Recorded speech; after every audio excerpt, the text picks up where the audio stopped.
To start, obviously, this is not great news for the overall fiscal picture. And the reason is because candidates are promising to do so many things that they think will win over voters.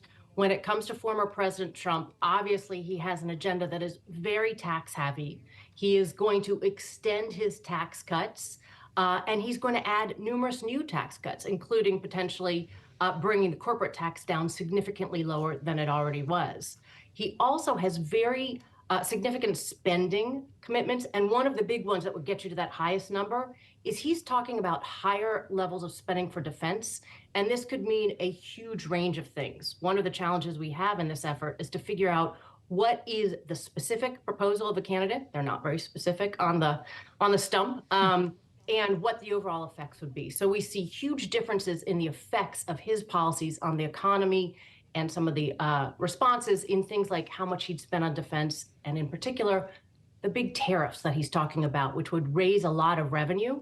But there are huge questions about what the overall effects, both in terms of retaliation and effects on the economy, would be of those tariff policies. The cumulative deficits from 2026 to 2035, what we're talking about here. Maya, your research is driving the fiscal conversation today in Washington. You're in all of the tip sheets this morning. You're here on Balance of Power talking about this, and I can only imagine what your inbox looks like. You do write, if the next president does not lead in putting a fiscal reform plan in place, we'll hit the record debt level this country has ever seen. What does that fiscal reform look like if they're taking advice from Maya MacGuineas? Yeah, I mean, and I think the reason we're getting a lot of attention for this report is it is such an important moment of consequence for the fiscal picture. And we are on track to be borrowing, $20 trillion over the next decade before all those emergencies, which you just talked about, which seem to be coming more and more quickly.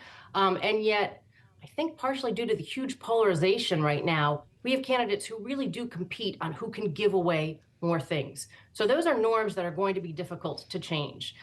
Not being a politician, though, I get to talk about what we really should be doing. We're focusing right now from both the candidates overall on big tax cuts and big spending increases. Before we consider any of those, and there are lots of smart policies within there, but the first thing we have to do is get a plan so that our debt is not growing faster than the overall economy. We have to look at all the things that aren't on the table from these candidates. We have to look at how we're going to raise broad amounts of new revenue. It's not just going to be on millionaires and billionaires. It's not just going to be in corporations. Those things can be a part of it, but there's going to have to be significant new revenue just to keep the debt where it is as a share of GDP would take $9 trillion in savings. The candidates haven't proposed anywhere close to that amount. And that will have to be coupled with big spending reductions. The caps that they put in place as part of the Fiscal Responsibility Act, those should be continued going forward.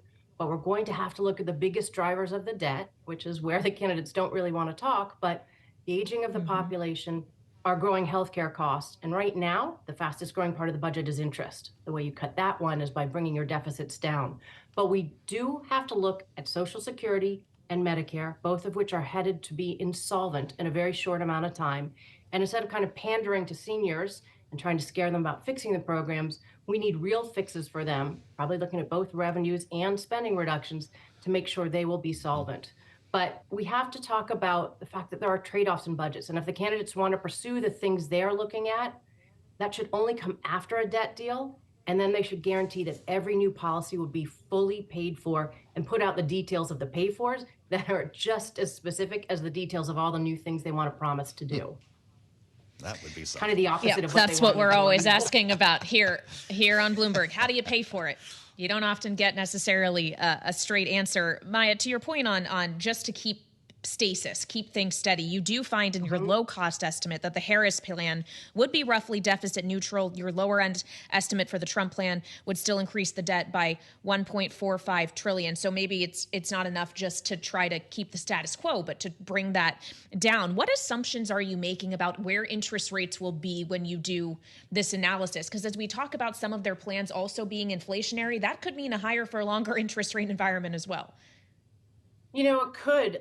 We've seen that can happen. We've seen that big amounts of borrowing push up and cause inflation, lead to inflation, and push up interest rates. And that could certainly happen under this scenario.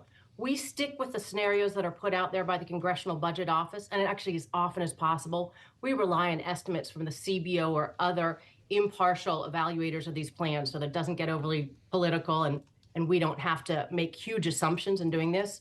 But it's rather conservative where we're assuming interest rates will be. And there is a real risk that the more we push into the borrowing, the more that will push up rates. And what we know is that with the high levels of debt we currently have, just a small increase in interest rates, like 1 percentage point above what we're assuming, can lead to about $300 billion or more a year in interest costs. So there's a huge range of changes that could have from the economic effects.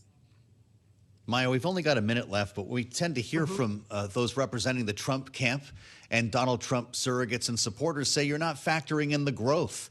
We're going to drill, baby, drill, bring prices lower, and we're going to grow out of this as we saw revenues increase when the Trump tax cuts were first enacted. How do you respond to that? Yeah, we will absolutely hear that, oh, you're ignoring the huge, massive dynamic gains in all of this.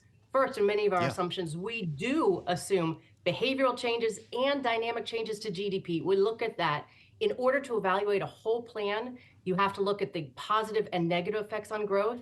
By the way, $7.5 trillion in new borrowing has tremendously negative effects on growth. So it's quite likely the dynamic effects of this plan would do more harm to the economy than growth.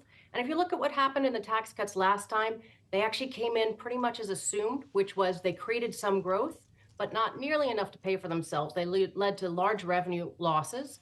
And sort of the bump up we saw a couple of years ago didn't come from tax cuts. They came from coming out of COVID and some timing changes and market performances. But it is just a truth, as sad as it is, tax cuts do not pay for themselves. Same spending increases, they don't pay for themselves.